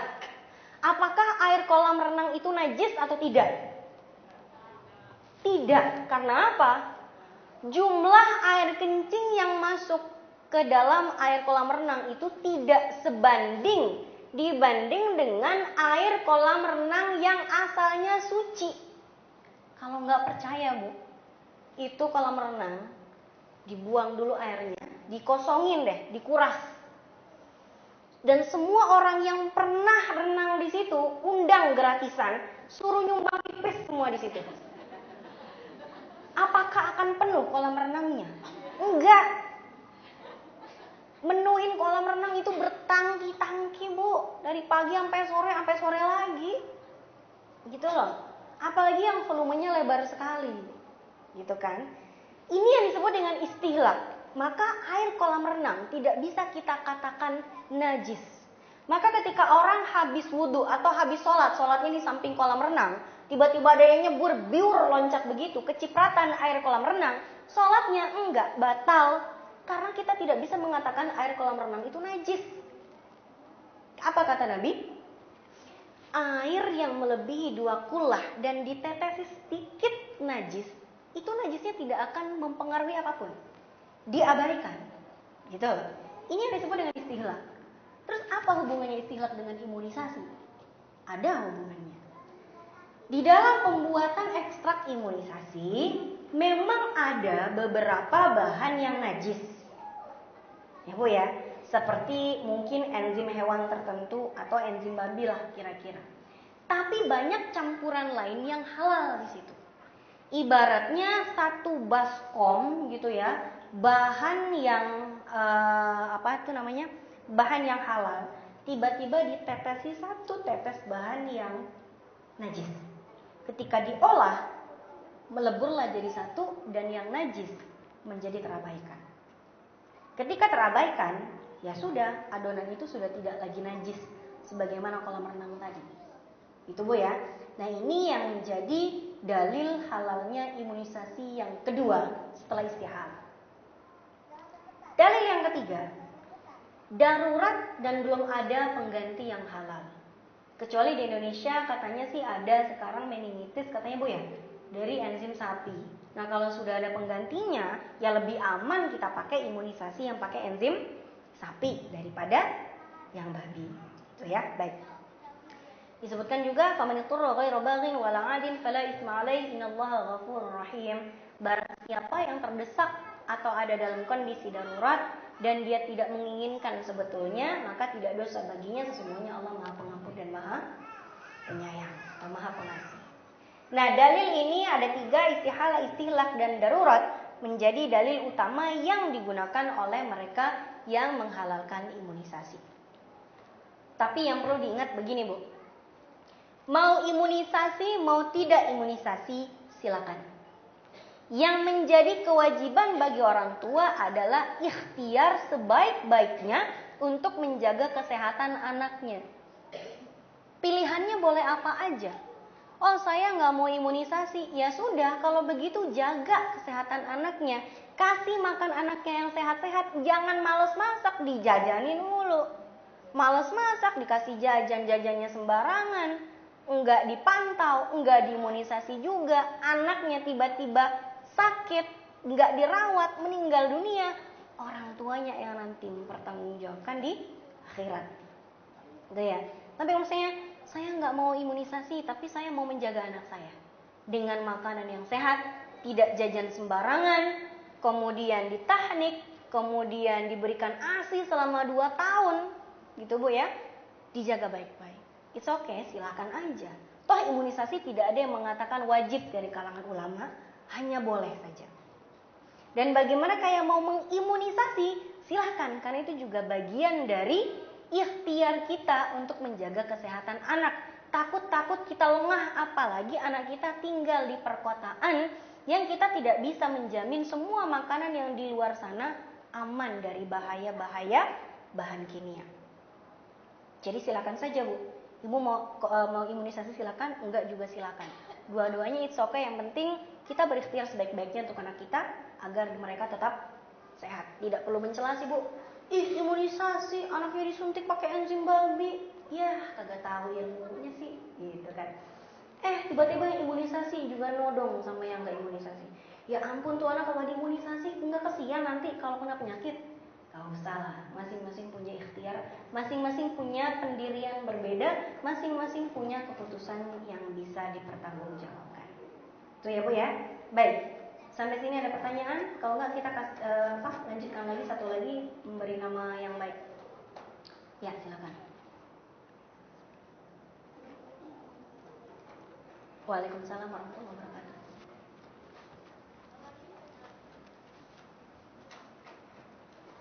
Ustazah yang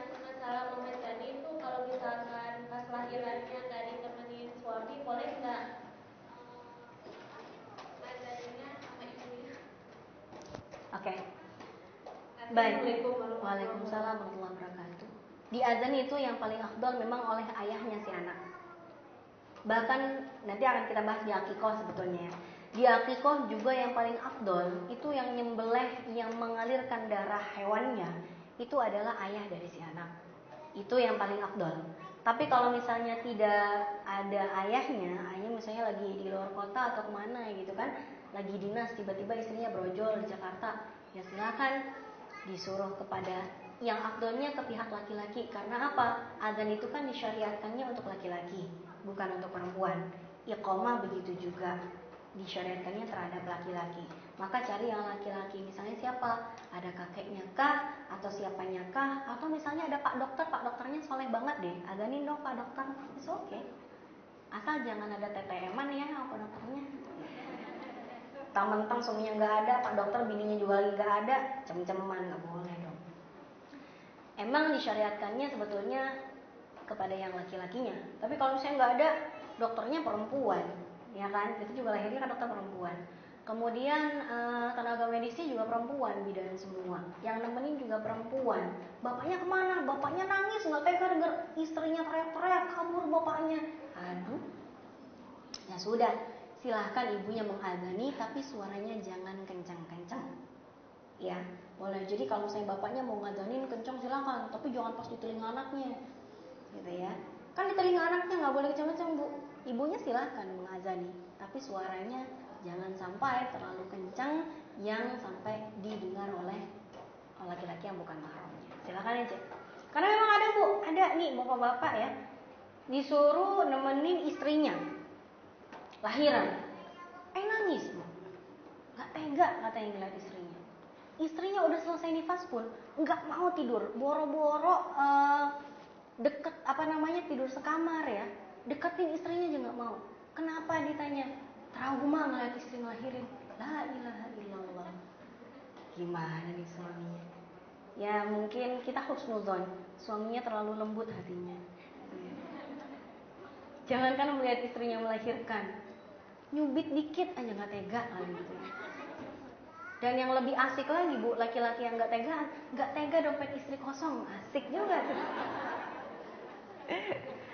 Baik, ada lagi? Kalau nggak kita lanjutkan. Enggak, jangan lewat telepon lah. Baiknya langsung di telinganya. Baiknya sih langsung di telinga. Baik. Kayaknya sih di rumah sakit ada lah yang laki ya. Walaupun pak dokternya nggak bantu si perempuan ini melahirkan, tapi ada lah dokter lain ya yang laki-laki. Nggak harus dokter kandungan juga. Misalnya ada pak dokter atau apa, pak kasirnya juga laki bu, gitu kan. Soleh banget, soleh apa soleh nih? Soleh. Lihat solehnya bu, jangan lihat tampangnya. Baik, jadi memang sebaiknya langsung di telinganya. Dan kalau ada yang laki-laki, itu yang laki-laki, karena memang azan dan iqamah itu disyariatkan untuk laki-laki. Lebih bagus lagi kalau itu dilakukan oleh ayahnya anak itu. Kita punya waktu 5 menit. Saya bahas tentang ngasih anak. Ngasih anak sih 5 menit selesai. Ngasih anak, ngasih nama anak itu sih 5 menit. Baik, selanjutnya yang nomor 4 adalah hak diberi nama yang baik. Nanti insya Allah ini masih ada bu, hak yang di pekan pertama itu akikoh. Cuman akikoh kayaknya saya butuh 1,5 jam untuk menjelasinnya. Jadi insya Allah bulan depan kita bahas akikoh sama khitan. Yang keempat adalah hak untuk diberi nama yang baik. Rasulullah bersabda, Inna ahabba asma'ikum ilallahi Abdullah wa Abdurrahman. Sesungguhnya nama yang paling dicintai Allah adalah Abdullah dan Abdurrahman. Bu, nama yang paling dicintai Allah nih bu, Abdullah sama Abdurrahman. Jangan disingkat Pak Dullah lah, Pak Durrahman lah. Abnya mana abnya? Abdurrahman, Abdullah. Dibuang tuh biasa abnya. Dullah doang. Padahal Abdullah, hamba Allah. Abdurrahman, hambanya Allah yang maha pengasih, Ar-Rahman. Ya. Ada lagi hadis yang lain yang diriwayatkan oleh Abu Daud dan An-Nasa'i, pakailah nama para nabi. Nama yang paling dicintai Allah adalah Abdullah dan Abdurrahman, dan yang paling benar adalah nama Harith dan Hammam, dan yang paling jelek adalah Harb dan Murrah. Enggak ada lah di Indonesia namanya Harb sama Murrah. Ada sih dulu nama mertua Nabi namanya Abu Sufyan bin Harb. Itu ayahnya istri Nabi yang bernama Ummu Habibah. Ummu Habibah adalah anak dari Abu Sufyan bin Harb. Kemudian yang kedua dari Al-Mughirah bin Syu'bah radhiyallahu anhu dari Nabi, beliau bersabda, mereka dahulu suka memakai nama para nabi dan orang-orang soleh yang hidup sebelum mereka. Dari semua hadis yang ada tentang memberi nama anak, dianjurkan memberi nama anak 1 dari 6 ini. Yang pertama, nama yang paling dicintai Nabi, yaitu Abdullah dan Abdurrahman. Kemudian nama Nabi dan Rasul, misalnya Yahya, Ibrahim, Musa. Cuman jangan disingkat ya Bu.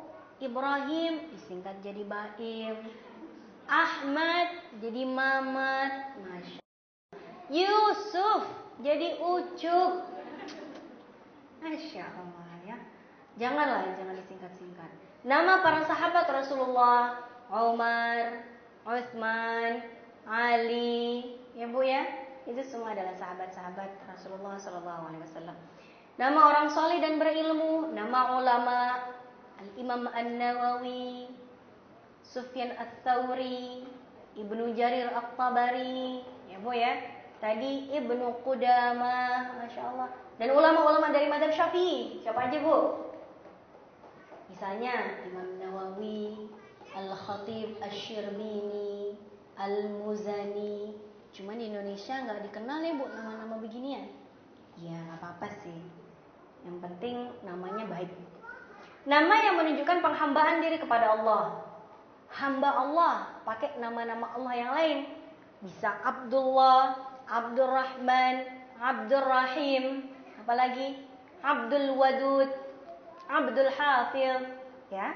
Kemudian nama yang berisi sifat atau harapan yang baik. Anaknya disifati dengan sifat yang baik, Bu. Contohnya Latif, lemah lembut, atau kalau perempuan Latifah. Ya Bu ya, cuman biasanya disingkat jadi Iip.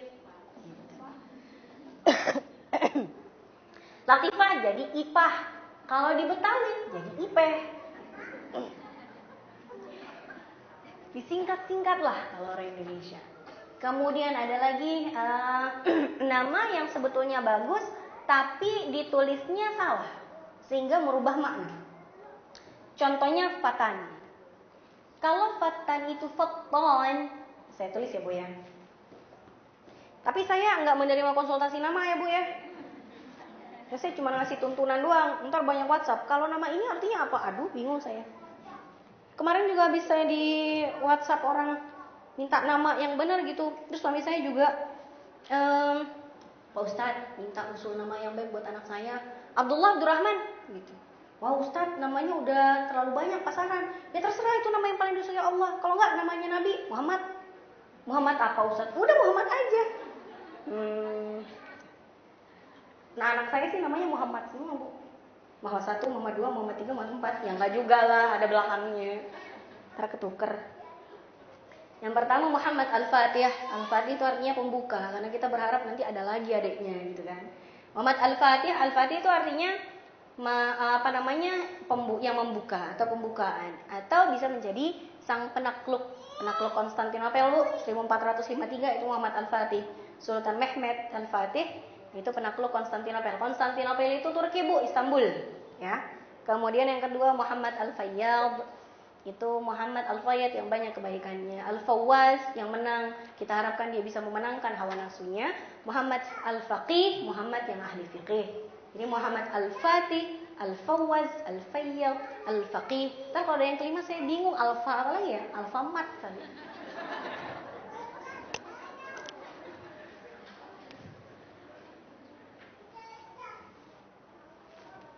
Nih Bu, kalau misalnya namanya Fatan, jangan sampai salah nulis Arabnya.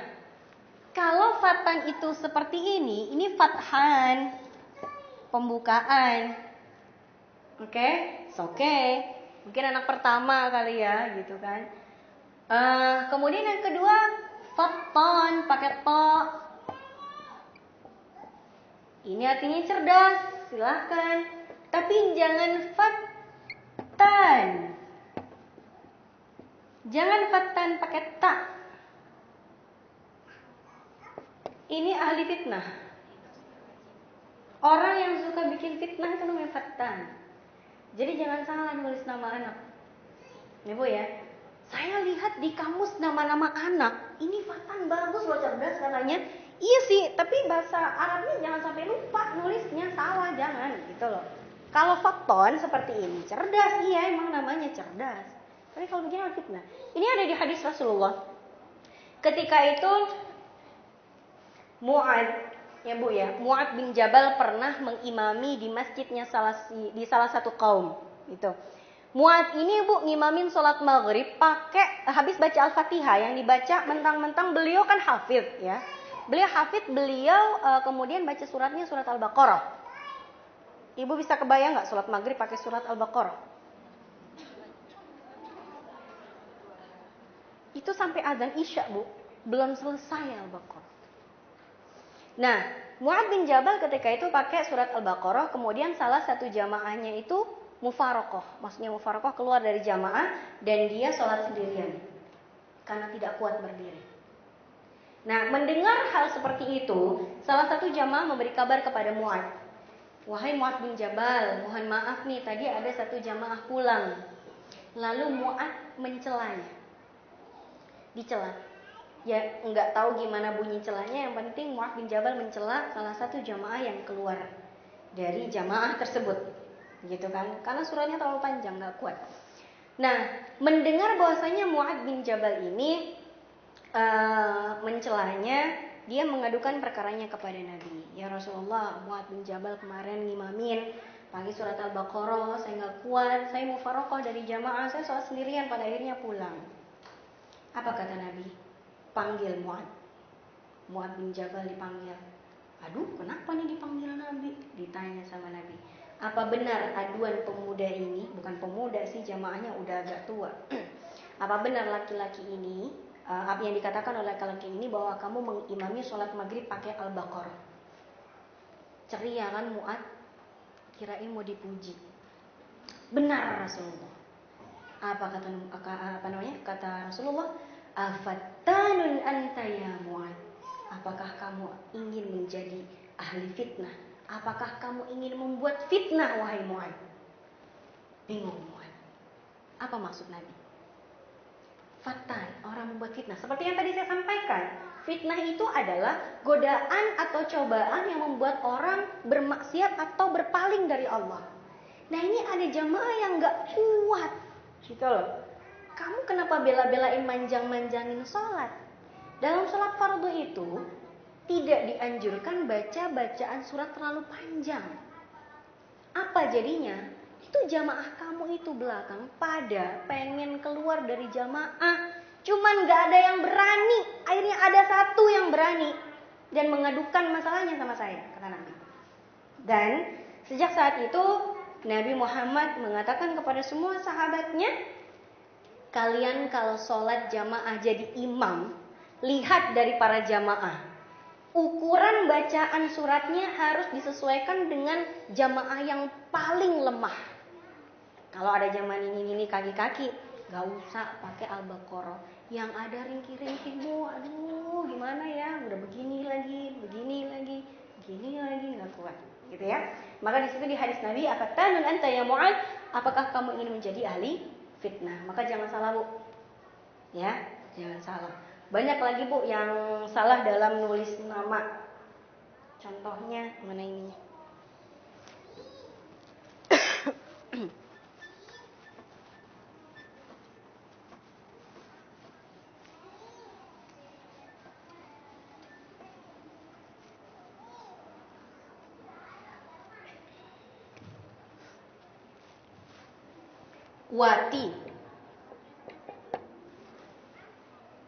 Wati ini bahasa Indonesia mi'ah bil mi'ah, 100% ini Indonesia. Kalau namanya seperti ini memang tidak ada artinya Bu. Ini nggak ada artinya karena Indonesia. Ya, seperti Fatimah. Fatimah itu ajam, artinya dia itu bukan ajam, itu nama Arab, tapi tidak mustaq dari kata-kata tertentu. Fatimah nama Arab, bukan ajam. Arabiyah namanya, tapi nggak ada artinya, gitu loh. Wati juga nama, bukan Arab ya, nama ajam, nama Indonesia tapi nggak ada artinya, cuman cakep aja gitu ya. Pokoknya yang ada watinya belakang itu artinya perempuan aja. Ya. Nur itu bisa laki bisa perempuan. Kalau ada belakangnya Nurwati pasti perempuan gitu. Nah, kalau misalnya artinya wati seperti ini, oke. Tapi kalau seperti ini Bu, jangan. Anak Lipia pasti tahu ini artinya apa. Apa artinya wati? Wati ini adalah orang yang sedang berjima. Salah, orang yang sedang berhubungan seksual, itu namanya wati. Maka nulis wati kayak gini, bukan kayak gini. Biar keren, ada to-nya, to gitu dia. Biar keren, biar kayak Arab, wati ya. Enggak tahu artinya ternyata. Wati ini adalah orang yang sedang berhubungan seksual. Kalau wati itu enggak ada artinya. Gitu ya. Jadi jangan mentang-mentang namanya kayaknya keren bagus gitu. Ada nih di Quran. Udah mau habis. Ada di Quran. Iya Bu, Abu Lahab juga ada di Quran. Masa iya? Nama surat di Al-Quran An-Nas. Ya, namanya Anas aja, Anas gitu kan. Surat An-Nas. Ada sih sahabat namanya Anas, tapi bukan An-Nas. Anas bin Malik. Itu sahabat Nabi yang pernah sekali sholat tahajud sama Nabi, besoknya kapok.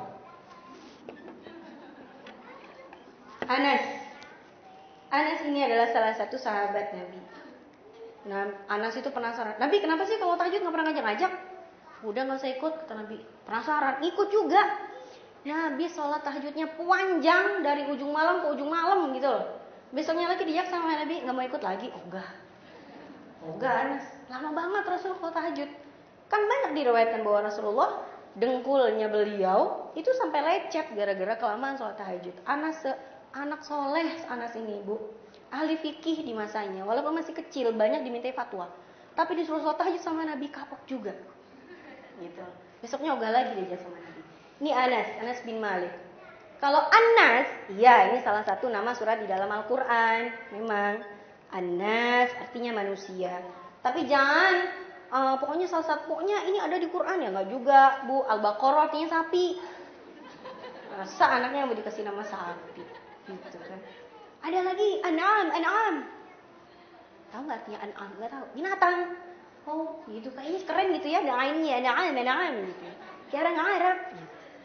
Nggak tahu artinya. Makanya kalau misalnya mau cari nama, ya kalau mau yang Arab-Arab tanyalah dulu gitu kan. Ini benar atau enggak gitu. Tapi kalau misalnya nggak mau susah-susah Bu, udahlah Bu, ini aja tuntunannya Yahya, Musa, Isa, Muhammad, selesailah gitu ya. Jadi tuntunannya kalau dari hadis-hadis Nabi yang mengenai tuntunan beri nama anak, ya satu dari 6 inilah. Nama yang dicintai Nabi, nama Nabi dan Rasul, sahabat, orang soleh dan berilmu yang menunjukkan pengambahan, nama yang berisi sifat atau harapan yang baik untuk anaknya, gitu ya. Baik, sampai di sini saja mungkin ya, karena udah selesai, udah nggak boleh ditambah lagi sama panitia nih Bu. Baik, sebelum kita tutup acara kita, kajian kita hari ini, mari kita berdoa pada Allah Subhanahu Wa Taala. Mudah-mudahan kita dan anak kita menjadi orang-orang yang solih dan solihah. Mudah-mudahan keluarga kita menjadi keluarga yang diridhai Allah Subhanahu Wa Taala. Sakinah, mawaddah, warahmah. Ala hadiniyah wa likulli niyatin shalihah. Al-Fatihah.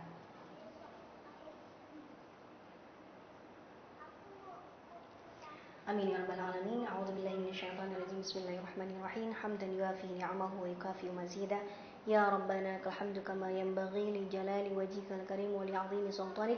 Allahumma inna nas'aluka salamatan fid din wa 'afiyatan fil jasad wa ziyadatan fil 'ilmi wa barakatan fil rizqi wa taubatan qabla al-maut wa rahmatan 'inda al-maut wa maghfiratan ba'da al-maut.